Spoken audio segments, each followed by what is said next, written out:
स्त्री म्हणजे वास्तव्य, स्त्री म्हणजे कर्तव्य, स्त्री म्हणजे वात्सल्य, स्त्री म्हणजे मांगल्य आणि स्त्री म्हणजेच मातृत्व अशी प्रेरणास्थान सावित्रीबाई फुले यांना मी अभिवादन करते. जिच्या पोटी मी जन्म घेतला अशा आईस मी नतमस्तक होते. नमस्कार, मी हर्षिता महेश कांगडे, मी आता 7वी मध्ये शिकते. आज या ठिकाणी जागतिक महिला दिनाच्या तुम्हा सर्वांना हार्दिक हार्दिक शुभेच्छा. आज मी जागतिक महिला दिन या माझे मनोगत याबाबत माझे मनोगत व्यक्त करण्यासाठी इथे उभे आहे.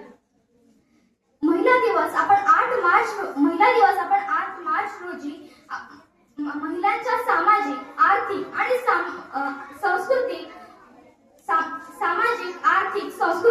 आणि राजकीय कार्यांचा गौरव करण्यासाठी हा पण दिवस साजरा केला जातो. तर आंतरराष्ट्रीय महिला दिवस आपण त्याचा साजरा करण्यामागचा इतिहास काय आणि तो आपण का साजरा केला जातो, तर न्यूयॉर्क मधील वस्त्रोद्योग कारखान्यातील काही महिलांनी कामाचा कमी तास, कामाचा कमी पगार आणि मतदानाचा अधिकार या मागण्याचा आंदोलन केले होते आणि या संघर्षाची आठवण म्हणून हा दिवस आपण साजरा केला जातो. 1910 मध्ये जर्मन मधील क्लार्क झेटकिन यांनी महिला दिन साजरा करण्याची कल्पना मांडली होती, कारण यामुळे महिलांच्या हक्काला एक जागतिक व्यासपीठ मिळेल.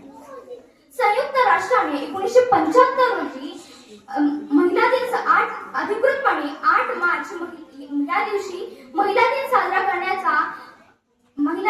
करण्याची सुरुवात केली. या दिवशी आपण महिलांचं कर्तृत्व आणि संघर्षाचे आपण गौरव करतो. महिला ही कुटुंबाची एक आधारस्तंभ आहे. एक यशस्वी पुरुषामागे एका स्त्रीचा हात असतोच अशी आपण भरपूर उदाहरणे पाहिली आहेत. सावित्रीबाई फुले यांनी मुलींची पहिली शाळा सुरू केली. मेरी कोम, पी.व्ही. सिंधू, कल्पना चावला अशा अनेक महिलांनी आपल्या भारताचे नाव उंचावले आहे. आपल्या भारताचे नाव त्यांनी आपले नाव कमवले आहे. अशा आपण महिलांचा आदर करणे जरुरीचे आहे.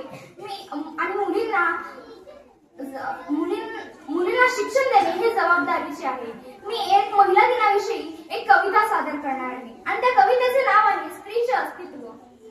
तुझं आयुष्य हे तुलाच घडवायचंय, सखे तुझ्या आयुष्याचा शिल्पकार तुलाच व्हायचंय. तुझं आयुष्य हे तुलाच घडवायचंय, सखे तुझ्या आयुष्याचा शिल्पकार तुलाच व्हायचंय. तुझ्यात आहे जीवन निर्मितीची क्षमता, तू म्हणजे मूर्तिमंत वात्सल्य आणि ममता.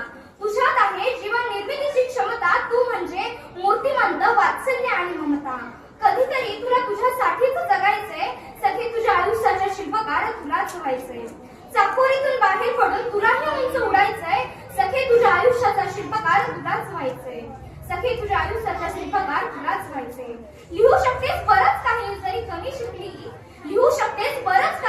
कमी शिकलीस, मोठ्या कष्टानं उभ्या कुटुंबाची धुरा तू राखलीस. तुझ्यावरील अन्यायाविरुद्ध तुलाच उभं राहायचंय, सखे तुझ्या आयुष्याचा शिल्पकार तुलाच व्हायचंय.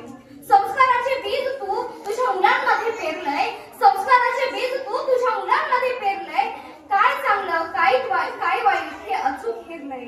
इतरांचं भविष्य घडवताना तुझं हे भविष्य घडवायचंय, सखे तुझ्या आयुष्याचा शिल्पकार तुलाच व्हायचंय. सखे तुझ्या आयुष्याचा शिल्पकार तुलाच व्हायचंय. जाता जाता मी एवढंच म्हणेन, जिथे स्त्रीचा सन्मान होतो तिथे दैवत्व नांदते.